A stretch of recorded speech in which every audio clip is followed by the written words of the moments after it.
पड़ेगा। मुझे मेरे एक पिताजी की कही हुई बात, आज वो इस दुनिया में नहीं है प्रभारी जी, मैं कहना चाहूंगा। मेरे पिताजी ने एक दिन जब अंतिम 2014 में 27 अप्रैल को वो दुनिया छोड़ के चले गए,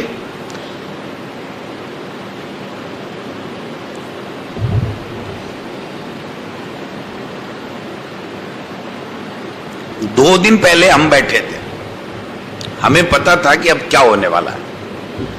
तो मैंने उनको पूछा कि कोई संदेश तो दो हमारे लिए। तो उन्होंने जो कहा मैं कहना चाहता हूं, उन्होंने कहा कि बेटा सुख क्या है,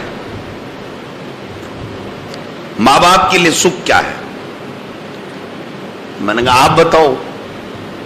तो प्रभारी जी उन्होंने कहा कि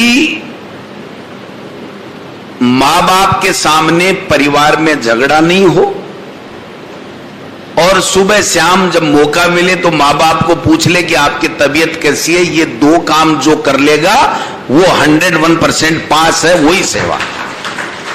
वो कह रहे हलवा खिला दो बादाम का, और रात को जब सोने लगे 10 बजे, हम लोग नींद आने लगे, तब बेटा बहू झगड़ने लग जाए, भाई भाई झगड़ने लग जाए, देवरानी जेठानी झगड़ने लग जाए, तो क्या वो हलवा हमारे मां बाप के किसी काम का नहीं है। तो मैंने कहा आपको यहां कोई महसूस हुआ कि मैं बहुत खुश हूं कि आज तक मुझे किसी तरह की कोई दिक्कत नहीं आई।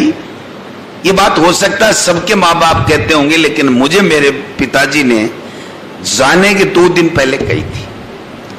तो जिस पार्टी परिवार है, जिस व्यक्ति ने जाकर के नेता को, कार्यकर्ता को पूछ लिया कि आपके हाल कैसे हैं, आपके कोई दिक्कत तो नहीं है, मैं आपको दावे के साथ कह सकता हूं कि वो पार्टी से जुड़ जाएगा, आपको नेता मानेगा और जिंदगी भर आपका सम्मान करेगा, इसमें कोई दो राय नहीं हो सकती।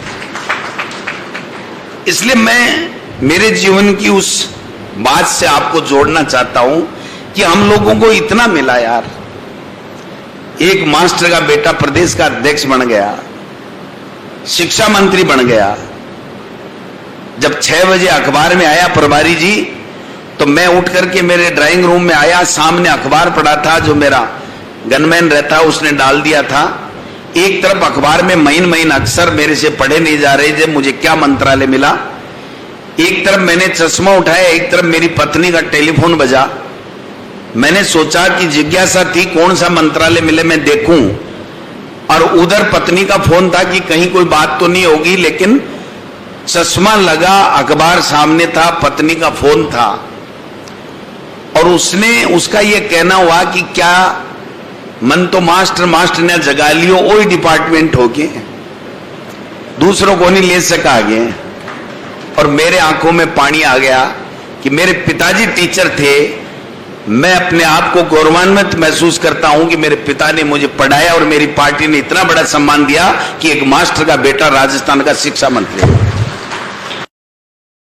कोई कमी रही होगी, लेकिन मैंने मेरी ईमानदारी से जितना शिक्षा विभाग में दिल से काम किया, मैंने मेरे जीवन में इतना काम कभी नहीं किया। एक दिन ऐसा नहीं है कि मैंने शिक्षा विभाग के बारे में कोई ट्वीट नहीं किया हो, कोई मीटिंग नहीं ली हो, या कोई काम नहीं किया हो।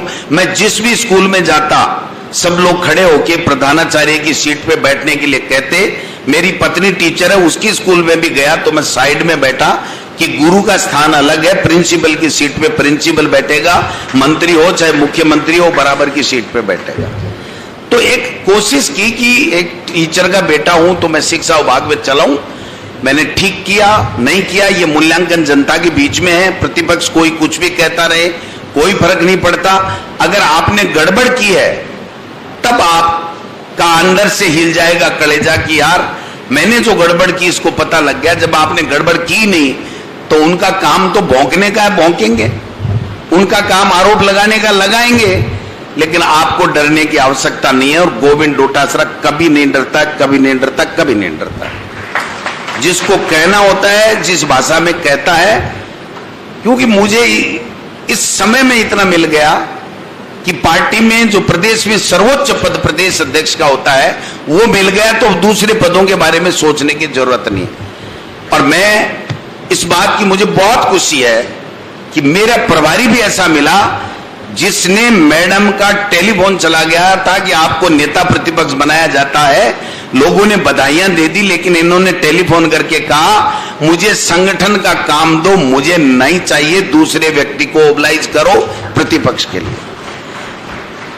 तो विचार सेम मिल रहे हैं। गुस्सा भी जल्दी मेरे को हो सकता है थोड़ा जल्दी आता हो आपको, लेकिन इनको भी आता है, लेकिन दिल से सच्चे है।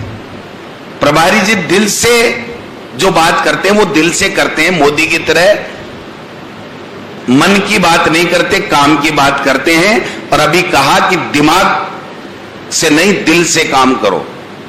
तो ये दो चीजें जब आपको मिल गई, जब ऐसा हमको प्रभारी मिल गया, ऐसे लोग हमारी टीम है, तो फिर मैं समझता हूं कि हम सबको काम करना है।